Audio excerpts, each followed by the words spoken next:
ส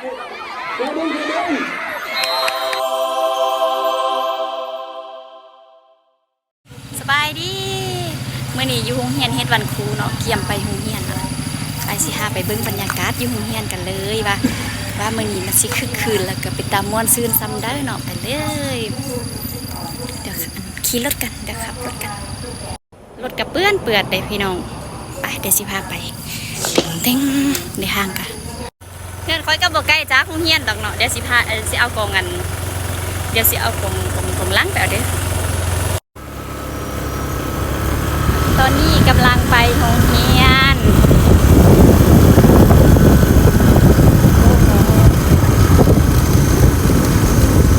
นี่ก็จะเป็นทางเขาโรงเรียนของเฮาเด้อมาแล้วมาเจอกบส้มซ่าใหญ่ๆแล้วก็แม่นแหละเขาไปเลยโรงเรียนหมอซ้อน้ำปูนจ้านักเรียนก็ยังบ่ทันได้มาแท้เนาะในครูของเฮาก็มาแต่เช้าเด้ทางเขามาก็เอาหยังหน่อยนึงฝนตกพี่น้องฝนตกภายหลังมหาวิทยาลัยก็มาเพื่อที่จะทำหน้าในวันที่12 ตุลาคมถึง3 ห้องที่ผ่านเข้ามาการศึกษาและที่มีลักษณะการขอประกอบกับตัวเป็นรูปเป็นทางงานตอนนี้ก็ได้มาฮอดโรงเรียนแล้วอันนั้นมันสถานที่ที่ว่าเขาจะจัดงานแบบกินเขาสามัคคีค่ะนะน้องปีนี้จะบ่ได้เฮ็ดใหญ่หลายปานใดค่าควรตัวเดียวก็จะเป็นพ่ออของเฮาเนาะสบายดีพ่ออมื้อนี้เป็นแนวใดรู้สึกตื่นเต้นดีใจบ่วันครูเนาะ31ปีได้วันครูเลยโอ้มื้อนี้เจ้าสู่เด้เต็มสุดเลอเนาะนี่บรรยากาศบ่ทางตอนนี้ก็เกี่ยมเอาเครื่องมาเปลี่ยนเนาะตอนกินข้าวโอ้เกือบอันนี้จะเป็นอาจารย์อำนวยทองสว่างจ้าเมียของเขาพระเจ้าเองเด้องามคือลูกสาวเนาะบ่ให้ป่ะตอนนี้เป็นเวลาอยู่7:57 นาทีเนาะเป้าห้องน่ะไปเร่งในเครื่องอยู่อยู่เนี่ยนะมีแม่จำบุญมีเด้อครูศิลปกรรมเราอันนี้เป็นครูสังคมจ้าจันตวัฒน์เด้อในครูอันนี้ยังก็ยังกสิกรรมตอนนี้เราก็เลยหอดห้อง5แล้วเนาะเดี๋ยวเขาไปกันเลยโดยสบายดีอันนี้แม่นักเรียนห้องหมอ2/3เด้อโอ้ยมีแต่คนจบๆงามๆตั้งไปไซตั้งนะตั้งนั่งไปไซอยู่หุ่นเนาะบ่เป็นยังเอาอีนั่งลงกับบ่ได้ก็ยืนนะเนาะยืนนะเด้อเดี๋ยวสิให้เบิ่งนักเรียนน้องไปมีแต่คนจบๆงามๆเด้อห้องเฮากันแนวนี้เนี่ยเลาะแบบตึกก็เป็นตึกเก่าแล้วฮะนะอีปั๊บอีพุ่งอันใดมันก็บ่งามแล้วนะโอ้ยเฮ็ดมาเด้อหังหลังเด้อ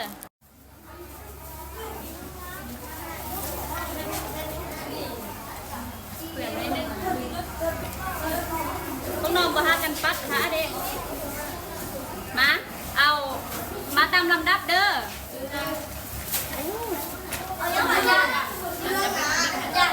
เป็นยังเดี๋ยวเอามาเป็นก้นก็ได้เอามาเป็นก้นเลยเดี๋ยวมาน้องมาก็เลยห้องควันแอนนางแอน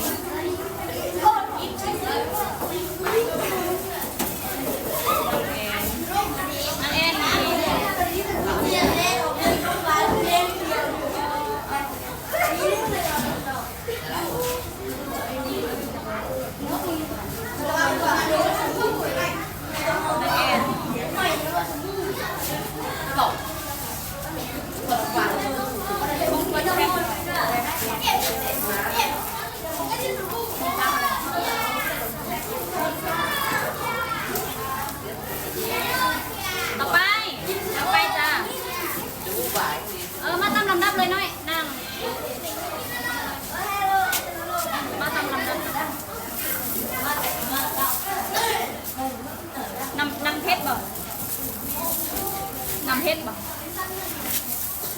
บ่จื้อได้นักเรียนหลายคนอันบัดแม่มาบ่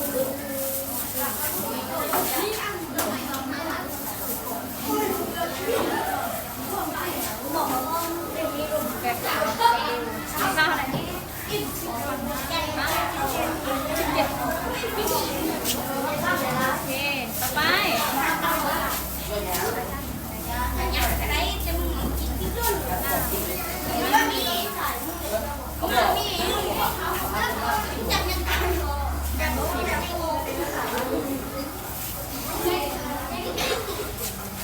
ทีมมุนมาอะไรหน่อย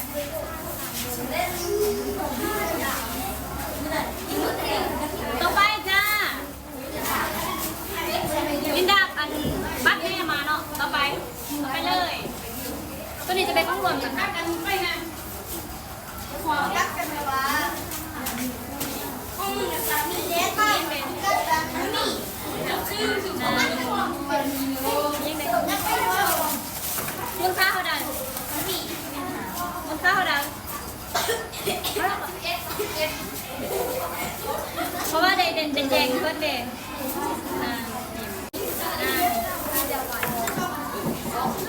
เมบัตมา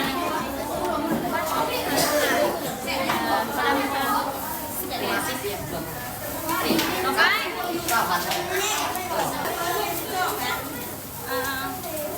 เพราะว่าที่มาพร้อมกันแล้วมั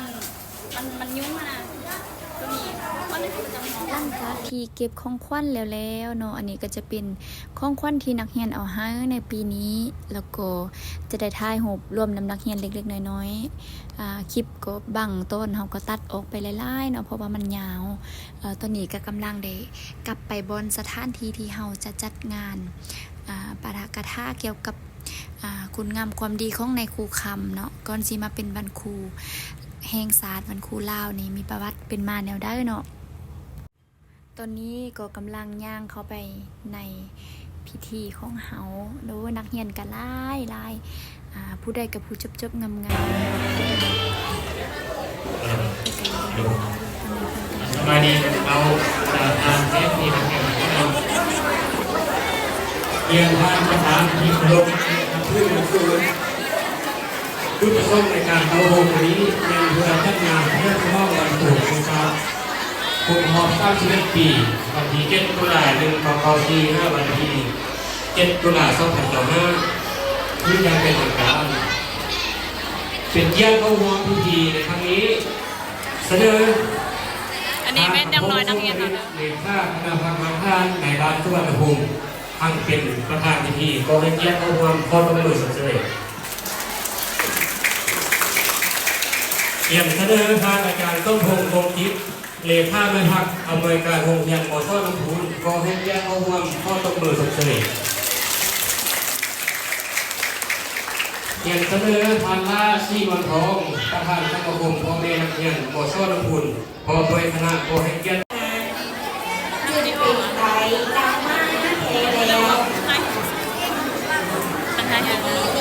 ความพร้อมมาอวยพรนะแล้วก็ภูมิทานอีกฝ่ายผมได้อยู่ทางนั้น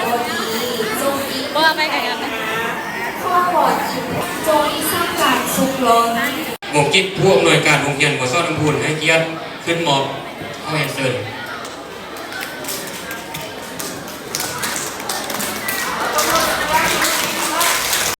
ประวัติความเป็นมาข้อมันหมดแห่งศาสตร์แล้วข้อแอนเซอร์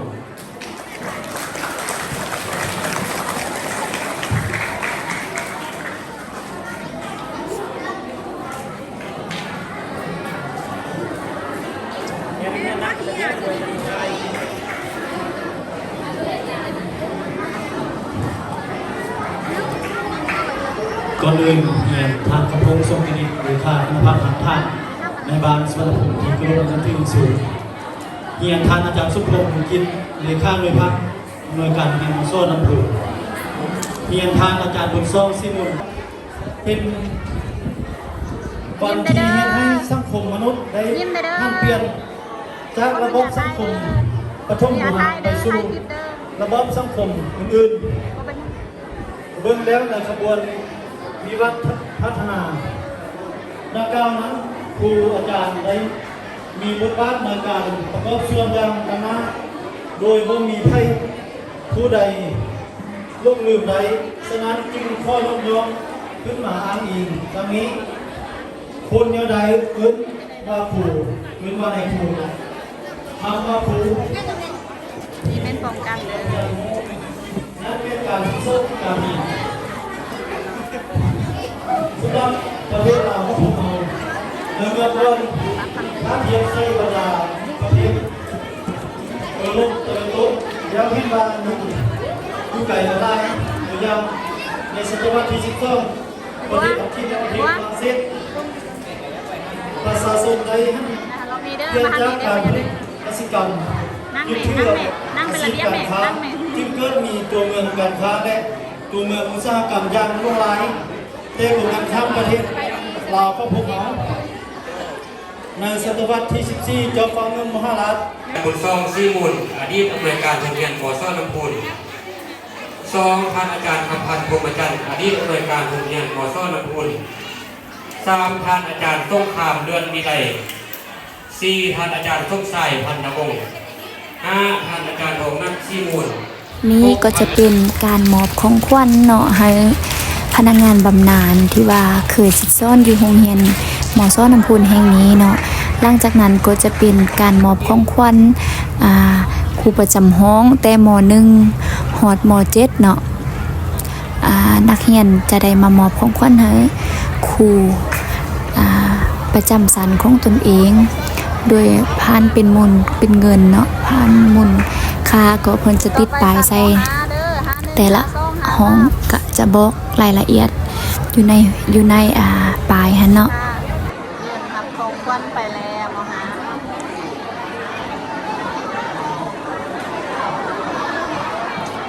อาจารย์เสิร์ฟต่างหน้าน้องน้อยนักเรียนม.51 52 53ขึ้นมอบเนาะอาจจะหมู่สนุกผิดอะไร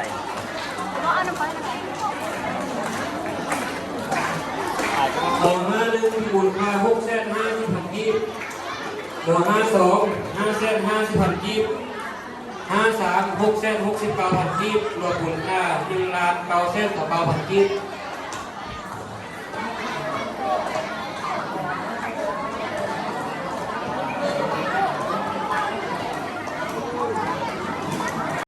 43ขึ้นยืนหาของขวัญจากน้องเนี่ย41 42 43เลยสันมอซี่ไปสันมอซ่องรอท้าทำข้อมูล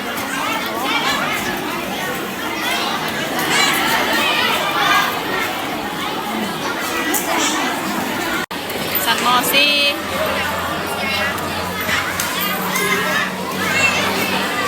ไปดิม.41 มูลค่า504,000 กีบม.42 542,000 กีบม.43 641,000 กีบรวมมูลค่า1,687,000 กีบ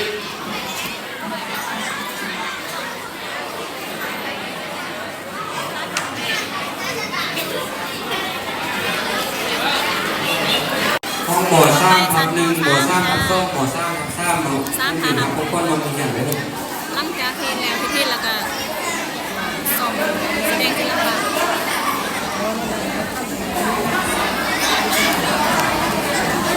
จากนั้นน้องน้อยนักเรียนที่ต่างหน้ามามอบของขวัญเนาะให้นกเพิ่นงามๆก็เด้อจึงมอบเด้อยืนเรียนแถวเนาะยืนเรียนแถวกันเป็นระเบียบ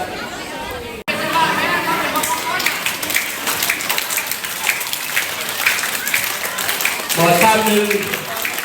645,000 กีบ32 900,000 กีบหมอ3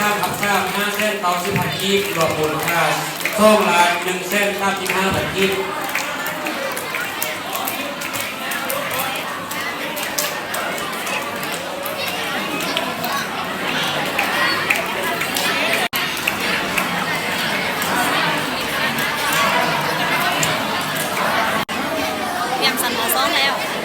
ต่อไป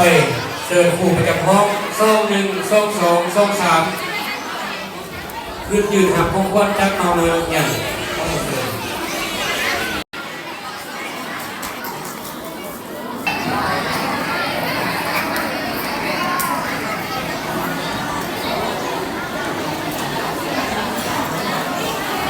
เสิร์ฟครูประจำห้องหมอซ่อง1ซ่อง2ซ่อง3ราคาซ่องทับ4เนาะยืนครับคงควรจะมาหน่อยน้ำเพียน มันหานะว่าตัวเล็กตั้งนู่นยังมากเบิ้งนู่นอันเดียวซ่องทับ2มูลค่า6แสนกีบซ่องทับ3มูลค่า4แสน6,000กีบซ่องทับ4 6แสน59,000กีบรวมมูลค่า2ล้าน2แสน25,000กีบเอาเชิญเนาะต่างนะ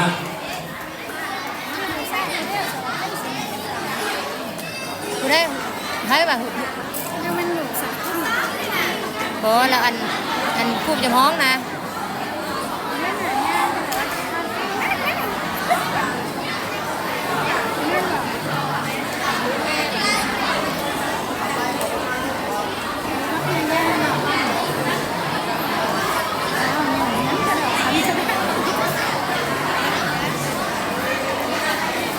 ต่อไปเชิญครูประจำห้องหมอ1 1 1 2 1 3 1 4ขึ้นอย่ามันยืนหักคงควรครับ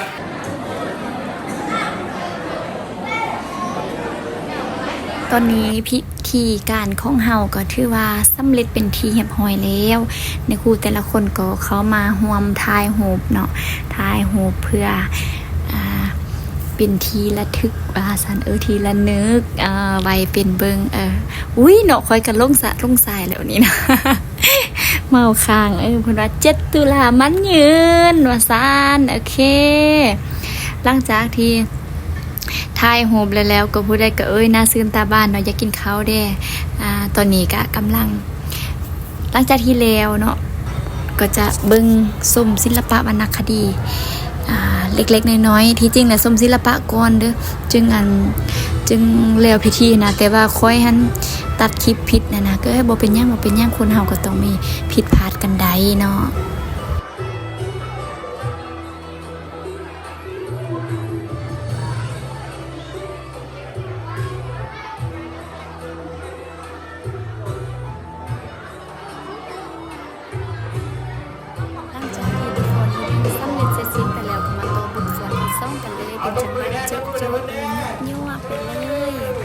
หลังจากแสดงศิลปะแล้วเฮาก็มาชมกีฬาเล็กๆน้อยๆเนาะแข่งขันยังสวงเหือบกบ่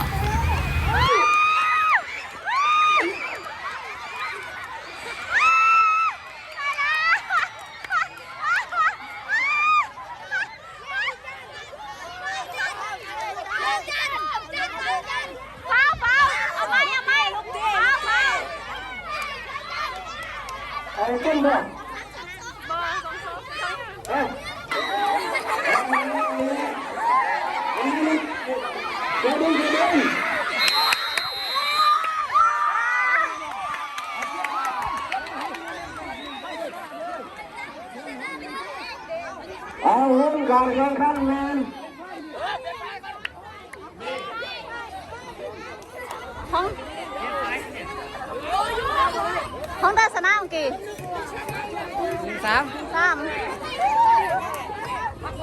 หุ้นการแข่งขันงานห้อง